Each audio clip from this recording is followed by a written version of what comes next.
My name is Robert Caisley, and I'm a professor of theater, and I teach playwriting and dramatic literature, and I also am oversee the Distance Delivered initiative here in the department.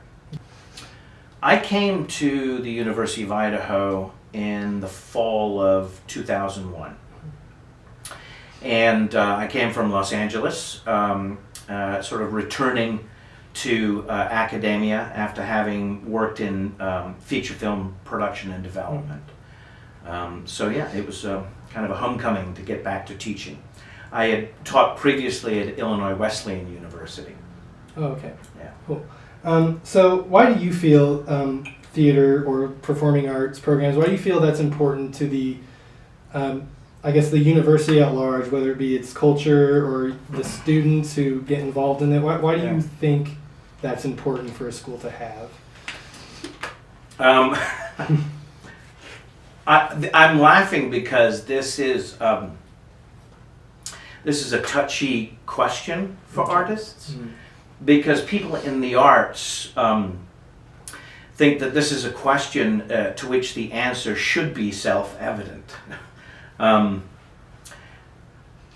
Like electricity or hot water, art is something that people take for granted, and they only suddenly realize that it's important when it's taken away from them.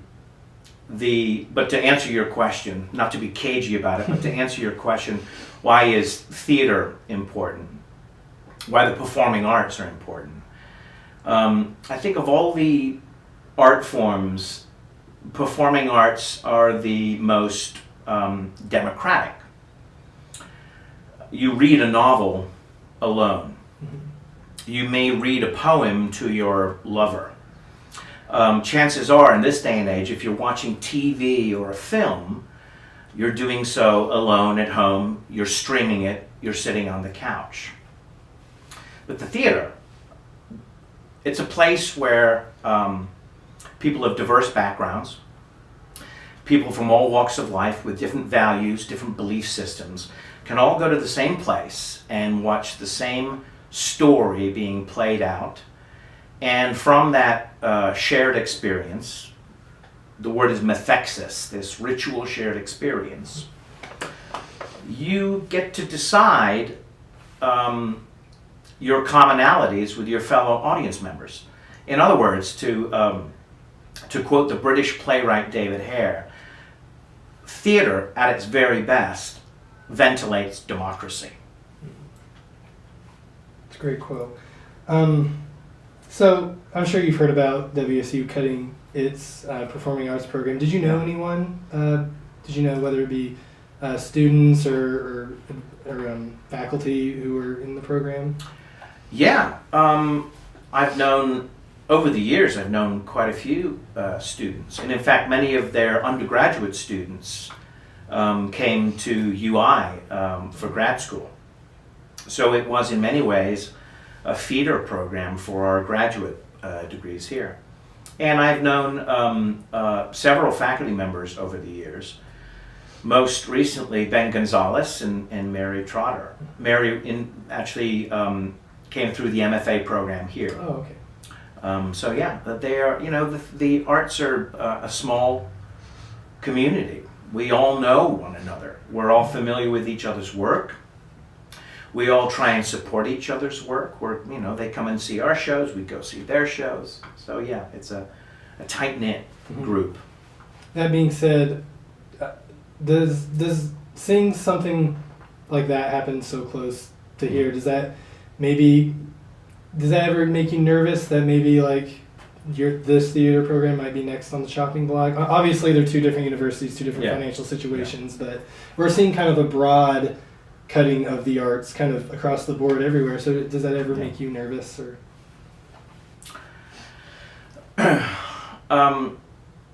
So, right now, during this interview, I'm in the enviable, or rather unenviable position of being in a program that is vibrant and robust and growing quite rapidly. We just, in the last couple of years, partly because of our distance program, have had a rapid expansion of students. So to think about that and be reflecting upon the demise of a neighbor program just 8 miles down the street, the overwhelming feeling is it's saddening. Or actually, scratch that, it's maddening. I've heard the economic arguments that the administrators at WSU have made for cutting the program, but I don't believe them. It's a program that, in contrast to its relatively small operating budget, provides such rich dividends for its community. And let's not forget that any institution of higher education needs to not only be able to recruit the best and brightest students, but also the best and brightest staff, faculty members, and, ironically, administrators. Mm-hmm. And I think that it's unfortunate that WSU has not been able to see that value added. We all want to live rich lives. Part of that richness comes from the arts and cultural environment in which we thrive. And so I think that the reality is that that art community now is a little bit duller and a little more colorless.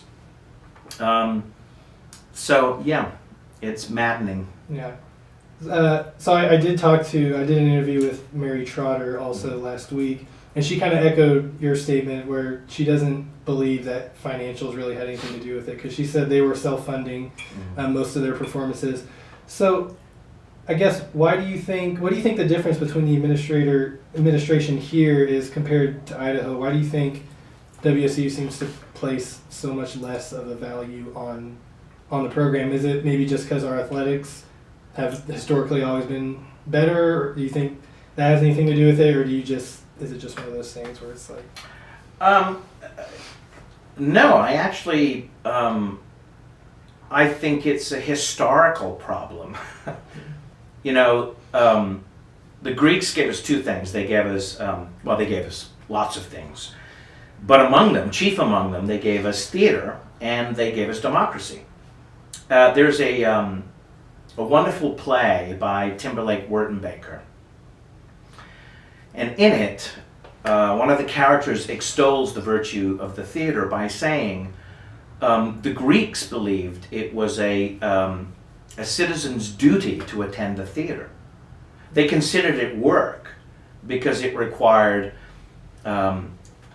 attention and judgment and patience. All of these are social virtues.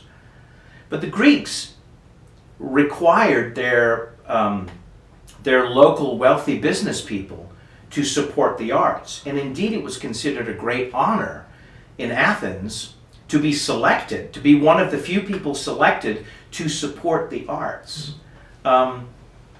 What's interesting is, WSU and the University of Idaho are public institutions.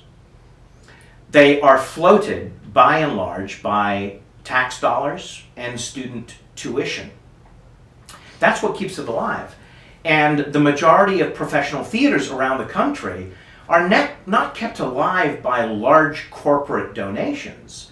It's people like you, people like me, who go to the theater and pay our ticket price. We keep the arts afloat. I think in exchange for that, business, corporations, government needs to do their fair share. But the arts have always done an awful lot with very little. Great. So not to take up too much of your time, Yep. I'll ask you one more question. Uh-huh. What would you say is the biggest thing that you or your students or both have taken away from being in the performing arts program? What do you think students from WSU will now lose because we no longer have that theater culture? Well, I think this is probably the case more so today than in any other time in my own lifetime. And that is that with the significant increase in technology, the ability to live our lives remotely, to live our lives entirely through our smartphone. I mean, I could make my way through the day without actually interfacing with another human being. I can order my clothes online, I can watch my television online, I can communicate with my 1,500 friends on Facebook, I actually don't need to interact physiologically in a direct way with a human being. That has some advantages, but it also it takes a toll. And the toll that it takes is it reduces our emotional intelligence. Time and again, when you ask employers what they look for in employees, one of the things is the ability to work in a group with another human being. Well, plays are the quintessential group activity. They also teach an extraordinary amount of critical thinking. The arts have value. That value may not necessarily quantify on a spreadsheet, but it has value nonetheless. Think about this. You live your life, and at certain points you have great love, and other times you have great heartbreak. Sometimes you have triumph, other times you have failure. At those times, what do? We turn to Mozart or the Beatles. We read Shakespeare. We read Pablo Neruda's love sonnets. We sing. We dance. We engage in performing arts when we're trying to understand the depth and dimension of our experience. That's what the arts do. And that's now what WSU is missing. Wow, that's a great answer. I think that was a pretty good one. Yeah. That was off book, and that one.